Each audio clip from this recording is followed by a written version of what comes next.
In the interest of time and with the recognition that we're not going to get any substantive responses here as opposed to another political speech, I think I'll just yield back. Before I do that, let me ask unanimous consent to insert into the record Wall Street Journal article dated July 15, 2009, Economists Warn Fed Independence at Risk, and a document entitled Petition for Fed Independence, signed by numerous academic people. I mean, 175 academics supporting the Fed's independence. Without objection, it's entered in the record. The gentleman from Texas. Thank you, Mr. Chairman.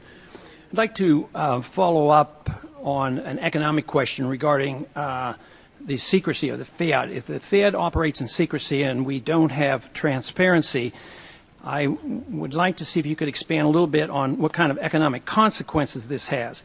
For instance, the free market school is well aware of the fact that business people make a lot of mistakes when interest rates are at an artificial level rather than at a market level. Interest rates aren't there because of savings, but because of economic policy.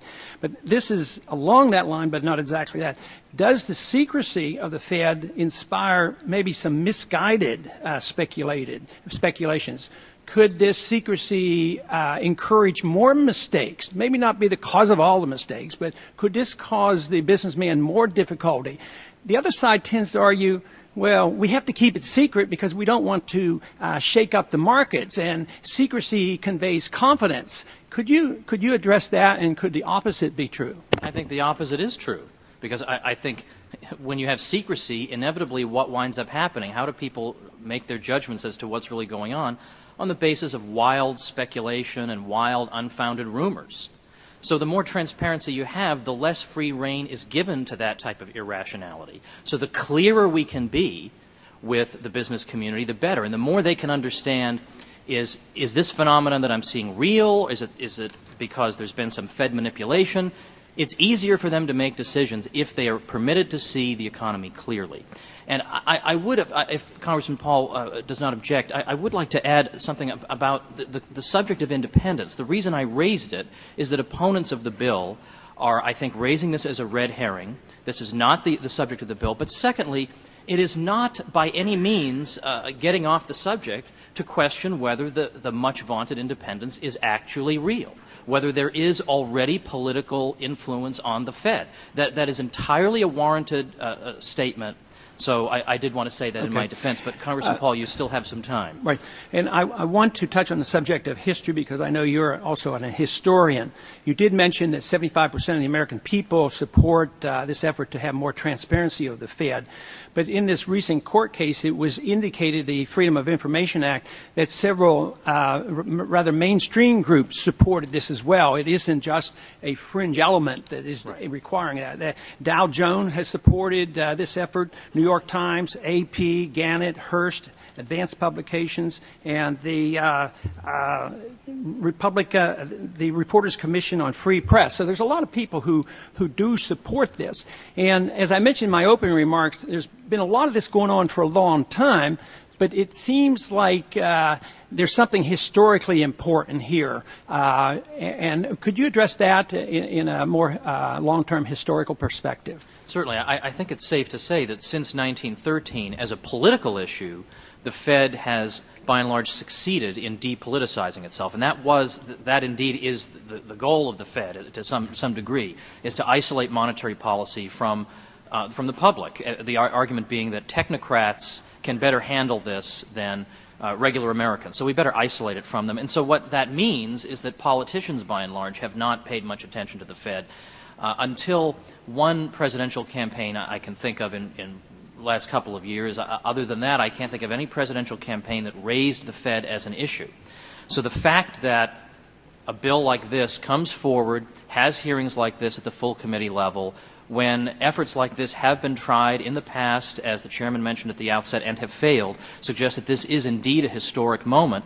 And I believe that the arguments being made against the bill are by and large a lot of scare tactics by the Federal Reserve, which is not used to being under this type of public scrutiny, And I absolutely discount the bunch of academic economists who warn about the Fed's independence, because without the Fed's independence, it won't be able to fight inflation as effectively and monitor interest rates as effectively. So in other words, we've just had the biggest asset bubble in the history of the world thanks to the Fed, but if they lose their independence, they won't be able to do as good a job as they've been doing. This is really shocking that we have professional economists who are going to take that position. It's an absurd position. It's at variance with the facts. The Fed has been the great enabler of inflation, and to say that we need it to be secret, need the books to keep it closed in order to prevent inflation from breaking out, shows an utter ignorance as to the causes of inflation. And I also recommend an article by Lawrence White, who's now recently at George Mason University. Several years ago did an article looking at how influenced by the Fed the economics profession is in various ways. Let me just ask, Mr. Woods, first of all, I do want to say you said there's all this time without a hearing. We're having a hearing because I decided to have one. I was a strong supporter of Henry Gonzalez in the late 80s when he pushed this. I have consistently asserted my right to critique monetary policy. In fact, Congress did once assert itself in this regard, the Humphrey-Hawkins Act, went over the objections of the Federal Reserve, and people might disagree ideologically with the formulation. Right. But the Central Bank of the United States has a dual mandate, whereas most central banks have a single mandate, namely to fight inflation. Under the Humphrey-Hawkins Act enacted by Congress before I got here, the Federal Reserve has a mandate to worry about unemployment equally with inflation or employment. Yeah. And there have been efforts by Federal Reserve chairs consistently to try to evade that, and we have blocked it. So I've always felt that, and we are having this hearing because it seemed to me an important thing for us to do. I'm in my third year of the chairmanship. We did have some other items that grabbed our attention earlier. I do have one specific question. On the question of making public all of their transactions and buys and sells, do you think that should be done instantaneously, or do you think some time lapse is appropriate? I think on this question, I wouldn't take a dogmatic position. I'm certainly open to a compromise on this. I think some type of reasonable time lag would not defeat the purpose. Right. I think, again, my view is, no one should be able to do business with the federal government in secret forever. But we do recognize that if it's instantly available, there can be a market impact that would not be a good idea. So I appreciate that conceptual agreement. I think we can work together. The last thing, though, you did say, which troubled me, I must say a little bit, that essentially anyone who disagreed with you was bought and paid for. By whom? And what was the going wage? Maybe I've been missing out on something. Well, my point was that if you look at... No, I'm asking you, by whom? You said somebody was bought and paid for. You must have been bought and paid for by somebody. Well, in some cases by the Fed itself. I think the Fed had exercised a tremendous influence, you think the indirectly Fed or directly, over the economics profession. Well, it's one thing to exercise influence. It's another to be bought and paid for. Well, it's one thing to be... but I think language is important, Mr. Woods, and I don't like... But what about millions of dollars in research grants? I mean, Mr. Woods, let me say this. My colleague has objected to people carrying this as extremism. He pointed to these mainstream groups, although I will say the number of us will be surprised that mainstream media groups want more information. They want to know battle plans. So that's not mainstream. That's their own self-interest. But I think characterizing, basically you said anybody who would disagree, I mean, go back and look at your words, would be bought and paid for. I think that's an unfortunate formulation. I think there's room for intellectual disagreement here, and I think there are a lot of people probably on that list that weren't bought and paid for in any tangible sense.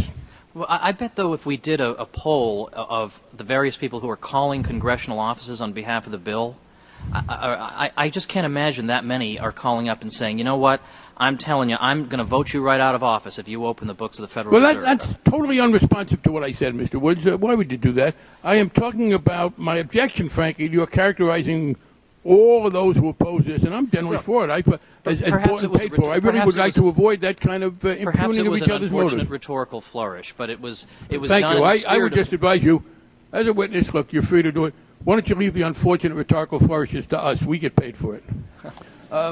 The gentleman from Minnesota. Mr. Chairman. I'll yield to my colleague.